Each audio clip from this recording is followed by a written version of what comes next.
Você desbloquearia memórias dolorosas do seu passado apenas para resolver um caso? Então vem comigo que esse é o meu novo quadro de resumindo histórias de jogos para que você não precise jogar. Mas se você quiser jogar, fique à vontade, porque esse jogo é muito bom. Em 2021, a Froggerwares lançou o jogo Sherlock Holmes Chapter 1, onde a gente acompanha o Sherlock Holmes na sua juventude, voltando à sua cidade natal para descobrir o que aconteceu de verdade a respeito da morte da sua mãe, Violet Holmes, 10 anos atrás. Na história, a gente retorna à cidade de Cordona, uma cidade fictícia do Mediterrâneo, para acompanhar toda a investigação do Sherlock Holmes junto do seu amigo John, a respeito do que aconteceu com a sua mãe Violet Holmes 10 anos antes, quando ele tinha seus 11 anos de idade. Nós então primeiro investigamos um pequeno assassinato que aconteceu no hotel principal da cidade, justamente pra gente entender um pouco a mecânica do jogo. Não é algo tão importante para a história do jogo. Saindo do hotel, a gente vai até o cemitério da cidade para fazer uma visitação até o túmulo da Violet Holmes e a gente acaba identificando que havia uma outra pessoa poucos minutos antes do Sherlock chegar. E então, fazendo uma breve investigação, a gente se depara com um homem chamado Werner Vogel, que diz que as suspeitas que o Sherlock tem a respeito da mãe dele não estão erradas e que ela não morreu simplesmente por uma tuberculose, o que deixa o Sherlock e o John curiosos sobre o que aconteceu, e aí inicia toda a nossa investigação bem mais aprofundada sobre o que aconteceu 10 anos atrás na mansão Stonewood. Chegando até a mansão, a gente identifica alguns locais que estão fechados, justamente por ser uma representação material sobre as memórias do Sherlock não estarem permitindo que ele avance na investigação. O primeiro local que a gente consegue, então, desbloquear é justamente a entrada para a mansão Stonewood, onde a gente verifica alguns itens que tem ali no jardim, tem algumas memórias e isso permite com que a gente entre na mansão e consiga vislumbrar aquele local que ficou fechado e que meio que ficou parado todos esses anos no tempo. Após a gente fazer mais uma averiguação na mansão, a gente consegue desbloquear a porta do quarto do Sherlock Holmes, que estava também intocado pelo tempo desde que ele era criança. E lá ele identifica muitas memórias muito afetivas, tanto do tempo que ele passou em Cordona e em Stonewood, quanto com a amizade dele com o John, que não é um spoiler, é um amigo imaginário. A main quest do jogo é a gente fazer missões que consigam que o Sherlock liberte suas memórias e assim abra as portas da mansão para que a gente consiga entender o que aconteceu 10 anos atrás. Então nós temos o primeiro, a porta da mansão, que ela é aberta logo que a gente investiga o jardim, depois o quarto do Sherlock Holmes, em seguida o quarto da Violet Holmes, depois a sala de antiguidades da Violet e por último o jardim dos fundos da mansão Stonewood. Então são 4 ambientes que a gente precisa desbloquear ao longo do jogo. Além da main quest, a gente consegue desbloquear side quests na delegacia de Cordona, no Cordona Chronicles, que é o jornal local da cidade, e também na prefeitura de Cordona. Mas essas side quests realmente não dizem muito sobre a história principal, então eu vou me abster delas aqui, eu vou realmente falar só da main quest. A próxima quest que a gente faz para dar seguimento à história principal é investigar um assassinato do nosso vizinho que aconteceu na casa ao lado. O nosso vizinho tinha um elefante chamado Golias que ele mantinha preso e esse elefante acabou se assustando e pisoteando o nosso vizinho.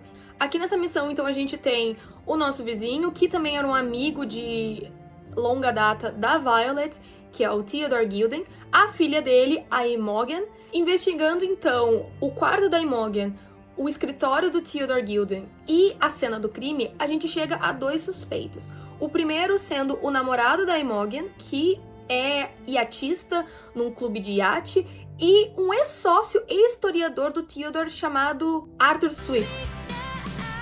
Indo até o clube de iate e até o sítio arqueológico, a gente descobre 3 coisas. A primeira é que o salário do trabalhador em 1800 segue um baixo igual em 2026. Que o Arthur Swift estava gastando toda a sua saúde e seu tempo no sítio arqueológico para encontrar mais descobertas históricas e que o namorado da Imogen, na verdade, é uma mulher que se disfarça de homem para participar dos torneios de iate. Lésbicas. O jogo te dá, então, 4 linhas de raciocínio. Então, a primeira sendo que o Arthur está envolvido com o assassinato do Theodore Gilden, e ele provocou o Golias para que ele esmagasse o Theodore, que o Paul está envolvido com o assassinato do Theodore Gilden, porque ele não deixava ele e a Imogen poderem namorar e poderem casar.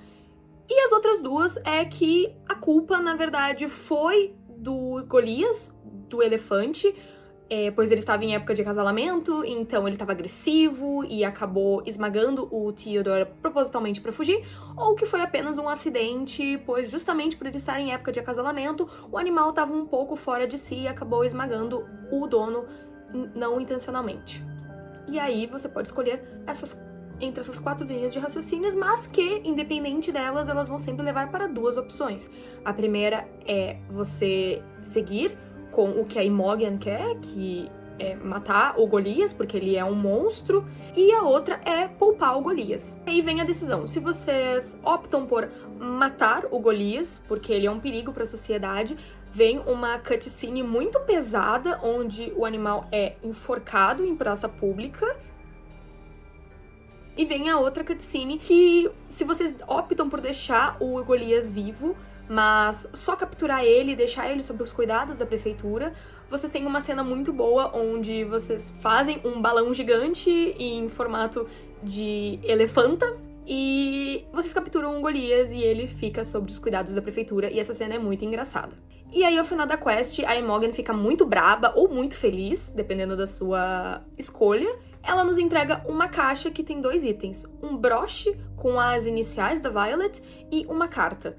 O broche foi um presente do Theodore Gilden para Violet, para mostrar o amor que ele tem por ela, e a carta é uma rejeição da Violet, dizendo que ela admira muito os sentimentos que o Theodore tem por ela, mas ela não tem qualquer tipo de retribuição, pois ela é apaixonada pelo pai do Sherlock Holmes, que é o Sinclair Holmes, e que o coração dela seria sempre dele. Mas depois de tudo isso, a gente consegue encontrar mais algumas informações dentro da nossa mansão, e uma delas é o pai do Sherlock Holmes. Ele acabou morrendo em uma missão e a mãe dele ficou desolada, pois ela perdeu o marido, perdeu o pai dos filhos, e ela acaba entrando numa depressão muito profunda, que faz com que o Mycroft, que é irmão mais velho do Sherlock Holmes, contrate um médico particular para tratar dessa tristeza absoluta que estava se acometendo da Violet. Então, a partir de aqui, a gente tem mais 2 personagens muito importantes, que é o Mycroft, que é irmão mais velho do Sherlock,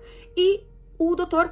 Otto. Aqui a gente entra no arco mais pesado do jogo, tá? Então já aviso que vão ter gatilhos. Então, após todas essas memórias descobertas a respeito do passado do Sherlock, ele e o John escutam um barulho no hall de entrada, e quando eles chegam lá, tem um cara vestido de marinheiro, e ele claramente não é um marinheiro. E aí ele fala que o Vogel está nos convidando para conhecer a galeria de arte dele. Vocês vão ver que o Vogel é muito importante nessa história, tá? E ele também é muito divertido, eu gosto muito do Vogel. Então, querendo ou não, o Sherlock vai até a galeria de artes do Vogel e ele nos mostra um pouco da galeria, conta um pouco da história da galeria, e aí ele nos fala realmente o porquê que a gente tinha sido chamado para ir pra lá. Porque na noite passada, um intruso tinha entrado na galeria subterrânea dele e roubado uma peça de arte, ao mesmo tempo em que danificou outras. E aí a gente vai investigar, e então a gente chega até o Vogel, explica pra ele o que tinha acontecido, e aí ele diz, eu sei qual é a peça de arte que esse ladrão pegou. É uma arte que mostra uma mulher amarrada sendo estuprada por um demônio. Então a gente vai até o Cordona Chronicles para investigar, e aí a gente descobre uma matéria que fala que um artista de rua acabou se envolvendo numa briga, e é justamente o cara que a gente está procurando, o Bonifácio Mercúrio. E a gente descobre que ele está vivendo de aluguel em uma parte meio pobre da cidade. A gente engana a dona do estabelecimento, e lá a gente encontra o Bonifácio morto. A gente identifica ali uma réplica do quadro que havia sido roubado da casa do Vogel, e enquanto a gente investiga ali toda a cena do crime, vê que o Bonifácio havia sido assassinado com um corte no pescoço, a gente também encontra um rolo de fotos, e a gente descobre que o Bonifácio tinha a foto da cena que inspirou o quadro dele. Então, tendo essa foto em mãos, o John faz um retrato falado do rosto da mulher que havia sido violada. Então a gente tenta investigar para descobrir quem é essa mulher que estava ali morando junto dos refugiados. E quando a gente chega até o local onde os refugiados se escondem em Cordona, que é um beco bem abaixo, assim, da sociedade, um local bem sujo e escondido, a gente descobre que houve um assassinato lá. A cidade boa de morar, né? Conseguindo convencer os investigadores, a gente faz toda uma varredura ali pelo local e descobre que o homem assassinado era o mesmo que havia invadido a casa do Vogel e o mesmo que havia assassinado o Boniface. Então a gente reconstrói toda a cena do crime para mostrar para a polícia que não havia sido um assassinato premeditado, foi um assassinato acidental, que aquele homem estava tentando sequestrar a mulher que o Sherlock estava atrás e que quando não deu certo ele tentar, né, sequestrar a mulher, ele entrou em luta corporal com alguns homens refugiados ali do local e ele acabou caindo em cima do próprio punhal e morreu. Então a gente vai conversar com a mulher que foi abusada, né, que se chama Neila, e ela nos faz um retrato falado do homem que abusou dela. Aqui a gente já entra em duas linhas, então para facilitar um vídeo onde eu estou resumindo a história, eu vou contar tudo numa linha só. A polícia então nos fala que o homem que morreu ali no campo de refugiados trabalha para um homem chamado Niccolo Bernadotte, que é um homem conhecido por fazer ali venda de vinhos e bebidas. Ele é um grande comerciante de Cordona e ele nos conta que ele havia sido contratado por uma terceira pessoa, e aí o homem do retrato da Neila, para tentar calar as pessoas que sabiam da verdadeira identidade do abusador da Neila, que é ninguém mais, ninguém menos que um diplomata inglês que tem a sua própria sala na prefeitura de Cordona.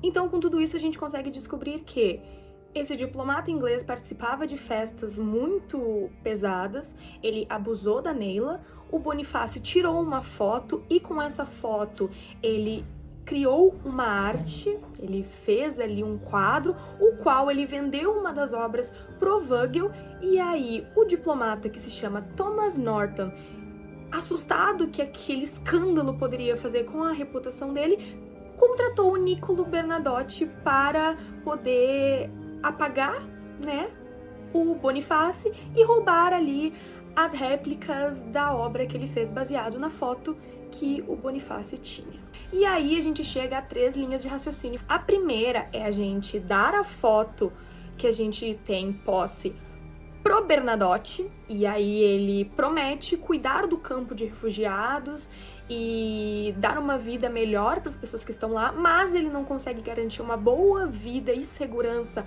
pra Neila e pro bebê dela. A gente então pode dar a foto pro Thomas Norton, né, o diplomata, e ele nos promete dar uma boa vida e uma boa segurança pra Neila e pro bebê, mas ele diz que isso não vai acontecer com os refugiados, eles vão continuar sendo subjugados e maltratados pela sociedade.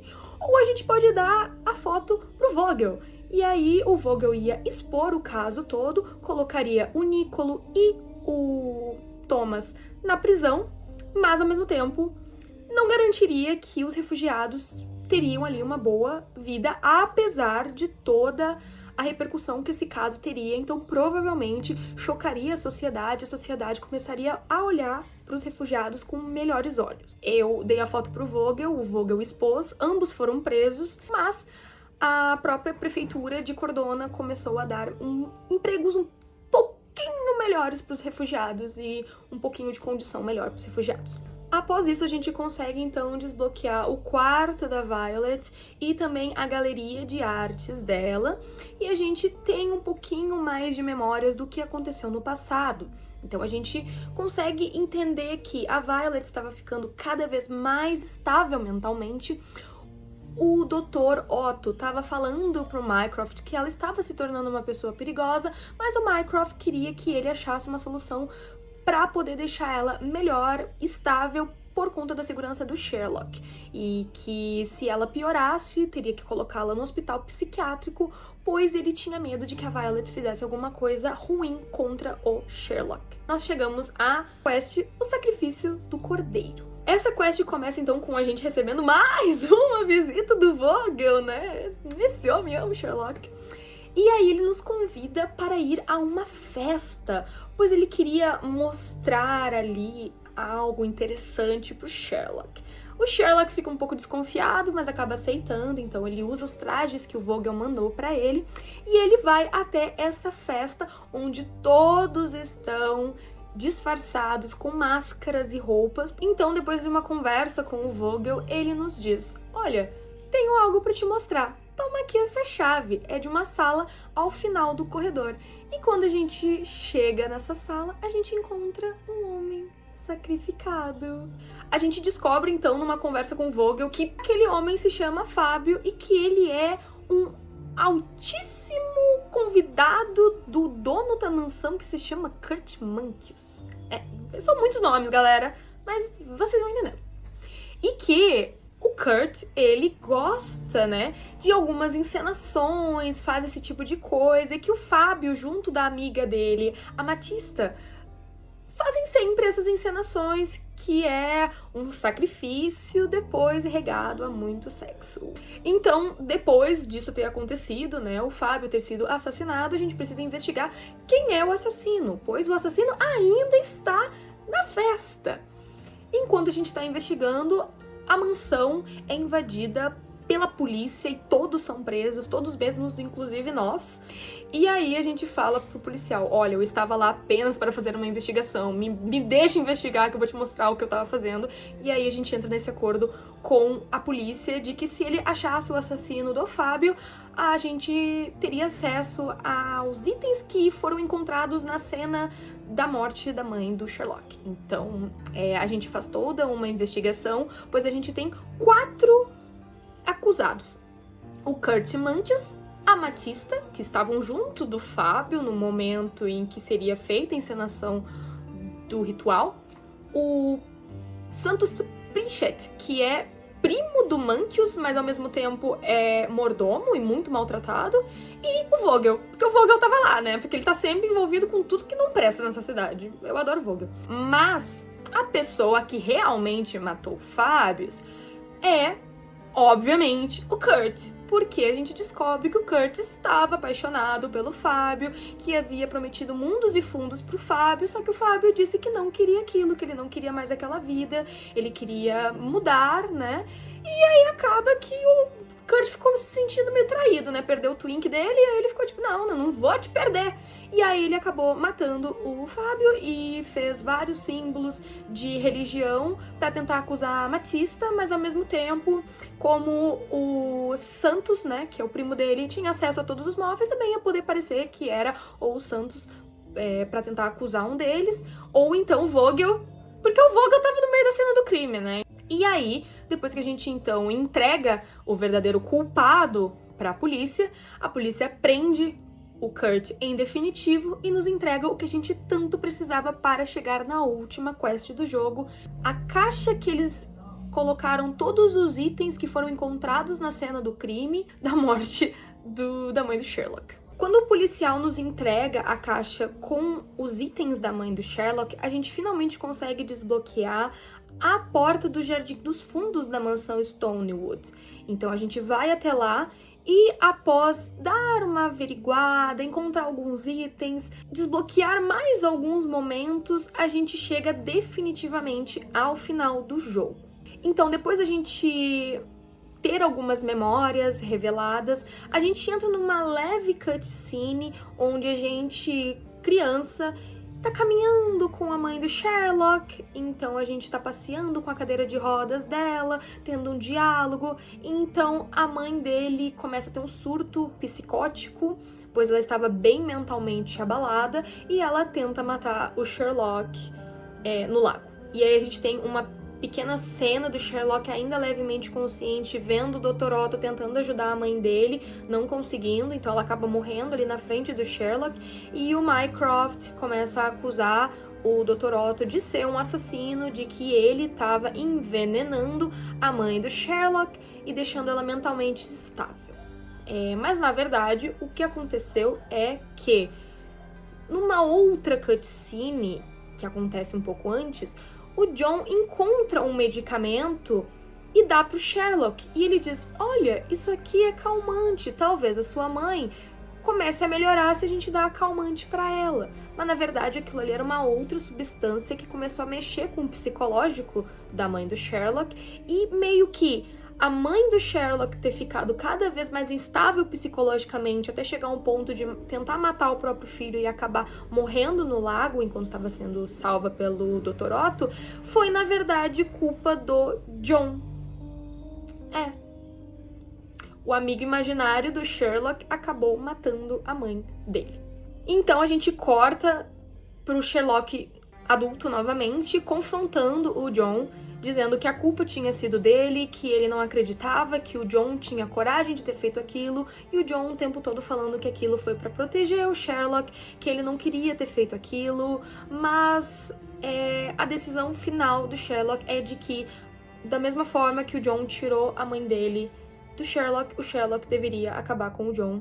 E aí a gente tem uma cena simbólica onde o Sherlock atira no John e mata o John dentro da cabeça dele. Então o John deixa de existir e o Mycroft, que chega ali pra dar uma confrontada no Sherlock, meio que conforta ele, diz que agora estava tudo resolvido e que eles precisavam ir embora dali porque a missão do Sherlock tinha acabado, que era descobrir o que tinha acontecido com a mãe dele.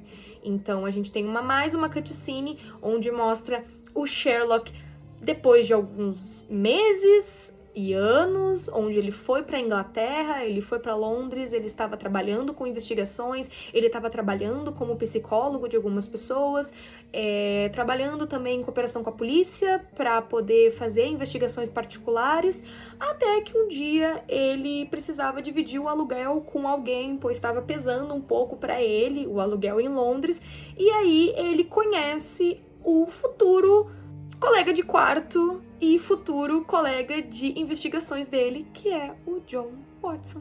E é literalmente o John da imaginação dele, com um bigodinho. Esse é o fim de Sherlock Holmes Chapter 1. Eu adorei esse jogo, eu amei esse jogo é sensacional, pelo menos eu me diverti muito jogando ele. E eu baixei todas as DLCs, eu joguei todas as DLCs, então é um jogo realmente muito completo, muito bom.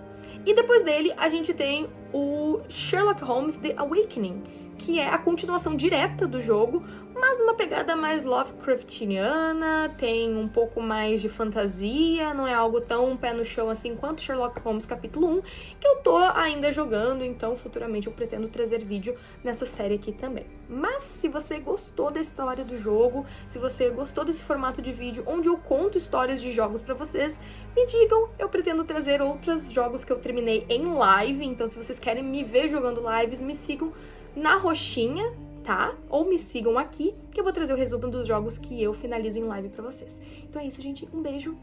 Tchau!